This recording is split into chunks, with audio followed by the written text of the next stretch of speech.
All right, good morning. Good morning.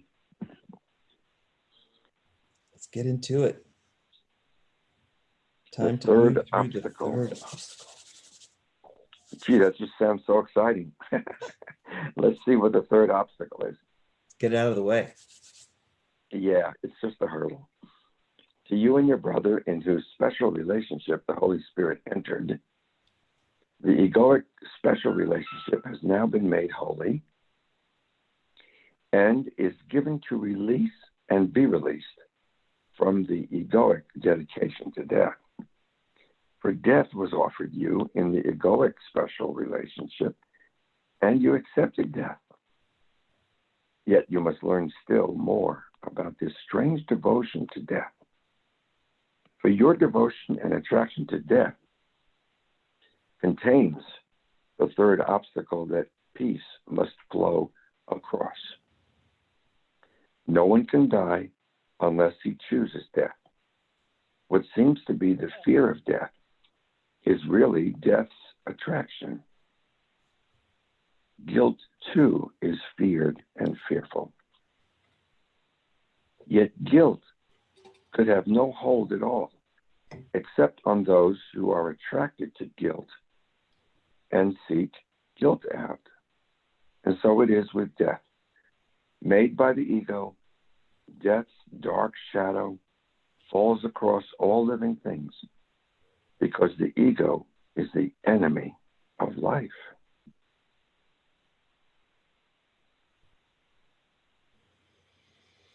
Yes, indeed. All events are merely neutral learning devices. There is no perceived experience that cannot be transformed from a thought of fear to one of love. Every perception comes out of these two emotions. What you believe yourself to be will determine which thought system you will follow.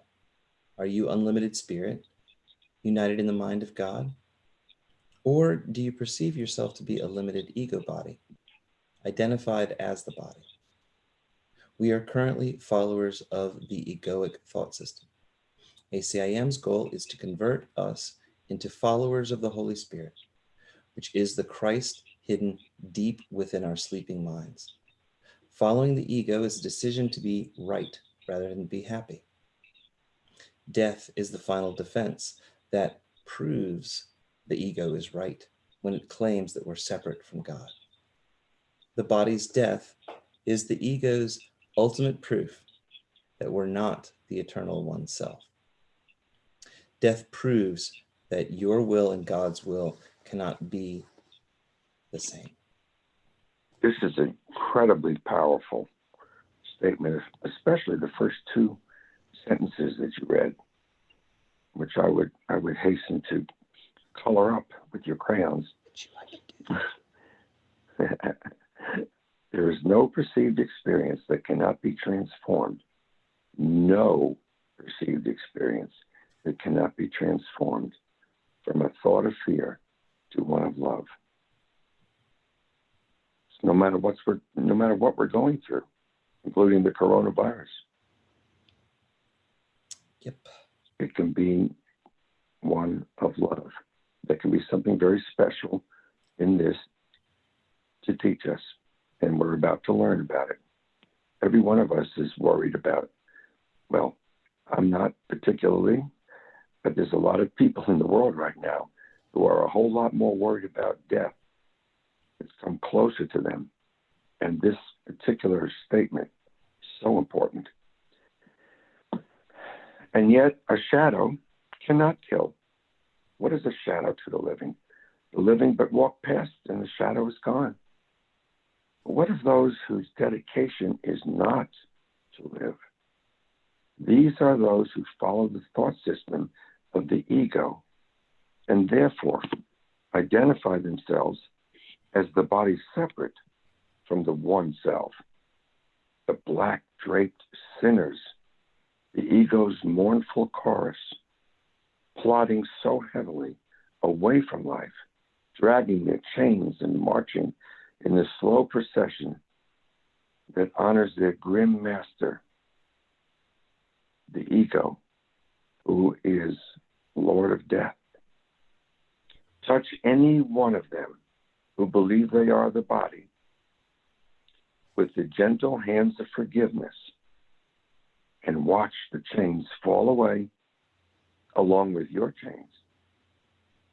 See him who believed he was the body throw aside the black robe he was wearing to his funeral, and hear him laugh at death. The sentence sin would lay upon him who believed he was the body can escape through your forgiveness. This, your ability to forgive the illusion of sin and thus offering salvation to your brother, is no arrogance. Your ability to forgive the illusion of sin and thus offering salvation to your brother is the will of God. What is impossible to you, who chose death, who chose God's will as your will? I'm going to read that again. What is possible? No, what is impossible to you, who chose God's will as your will? What is death to you, who have united in God's will? Your dedication is not to death, nor to its master, the egoic thought system of separation.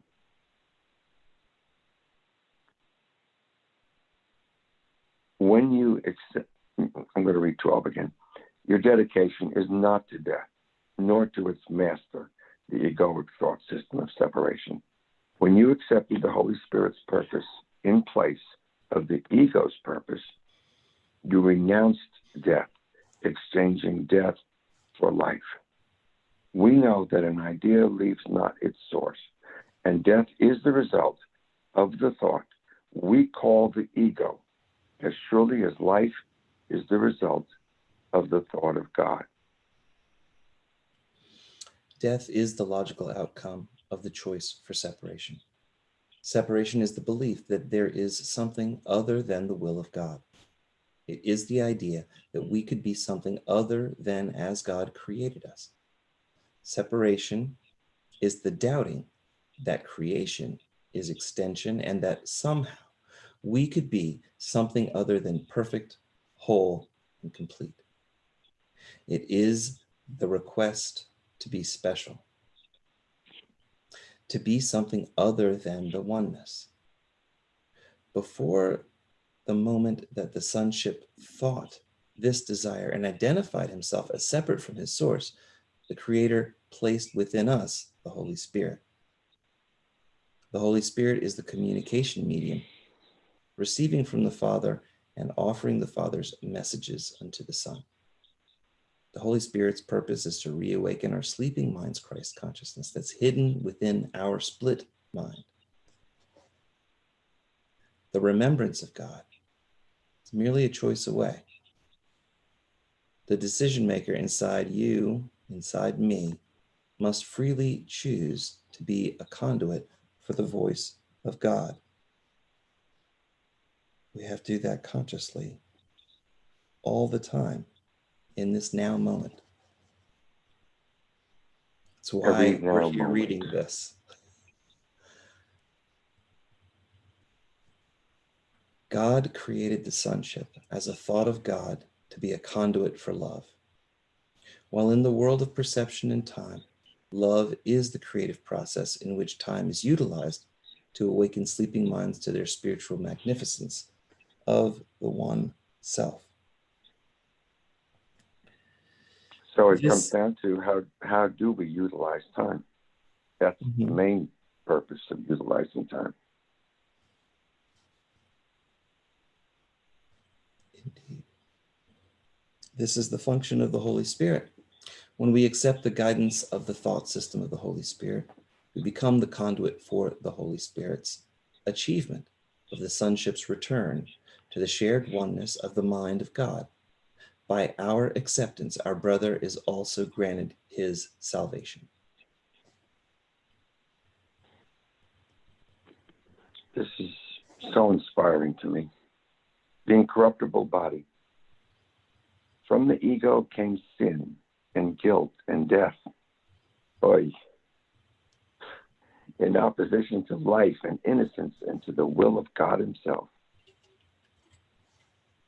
Where can such opposition to the will of God lie but in the sick minds of the insane, dedicated to egoic madness and set against the peace of heaven? One thing is sure, God, who created neither sin nor death, wills not that you be bound by neither sin nor death. God knows of neither sin nor sin's results, which is death. The shrouded figures in the funeral procession march not in honor of their Creator, whose will it is they live. They who have identified themselves as the body and follow the thought system of the ego are not following God's will. They are opposing God's will. This is the hardest illusion to unshackle yourself from. So far, I don't know what D is, but yes, this is really powerful stuff. God's will is unchangeable. Nothing can change God's will. It declares that creation is the extension of God herself. The ego can deny the truth, but this does not change the truth. Truth, which is God's will, just is. Although the ego can desire the specialness of separation, this wish, if possible, could only bring with it the illusion of death. For God is life. To be separate from God or life would be dead. To separate from God or life would be dead. As long as God is life. To be separate from God or life would be to be dead. Thanks. As long as we chose to value specialness. As long as we choose to value specialness, we will also believe and value death. The illusion of separation, its specialness from the one self, and death are inseparable. This that we are reading, I just want to add something here, is a kind of like a fulcrum, kind of like a seesaw, and it's a tipping point in the however long it takes for each of us to study Course in Miracles and change over from what we were, what we spent our whole life up till now, a way of thinking about life, to the one that Jesus gives us here. It's a main pin in this revolving, not revolving, but evolving understanding of what life really is. In the beginning of ACIM, they tell you basically, we're going to change the way you think. And you say, oh yeah, that's the ego fighting. And then slowly but surely we begin to understand that there really is something a whole lot better than the way we've been doing life up till now. And this particular one might look a little dramatic, but drama is a good way of driving the point home. And this is extremely powerful to me, tackling something that is one of the, like you said, Lee, one of the ultimate things that we always accepted beforehand. I like the way we read a couple of paragraphs ago about just walking past the shadow. And we can do that. And what is the black draped body they who identify themselves with the thought system of the ego would bury? A body which they who identify themselves with the ego have dedicated to death is a symbol of corruption, a sacrifice to sin, offered to sin, to feed upon and keep itself alive, a thing condemned, damned by its egoic maker, and lamented by every mourner who looks upon the body as himself. You who believe you have condemned the Son of God to this, believe that you are the body, are arrogant. Let me say that again. You who believe you have condemned the Son of God to this, believe that you are the body, are arrogant. But you who would release him from the mistake that he is the body, are but honoring the will of his Creator. The arrogance of sin, the pride of guilt, the sepulcher of separation, all are part of your unrecognized dedication to death. The glitter of guilt you laid upon the body would kill the body. But what the ego loves, which is the body, the ego kills for the body's obedience to the ego. But what obeys the ego not, the ego cannot kill. Although we might speak of the body as a follower of the ego, the body is really just an order taker for the mind. Ultimately, it's the mind decision maker that must decide which thought system he will follow.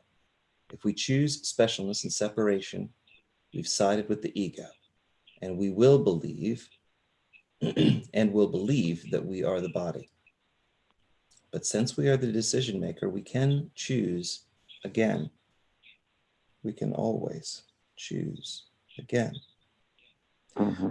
We also tend to speak as if the ego had an independent existence outside of ourselves. The ego is that part of the mind that wants to be special, or wanted it to be special.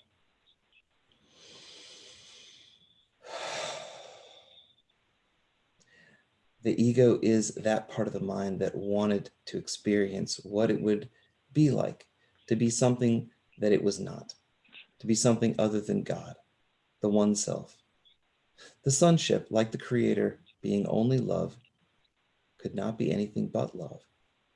The egoic mind could and does pretend that fear, love's opposite, can exist. In heaven, only love is real.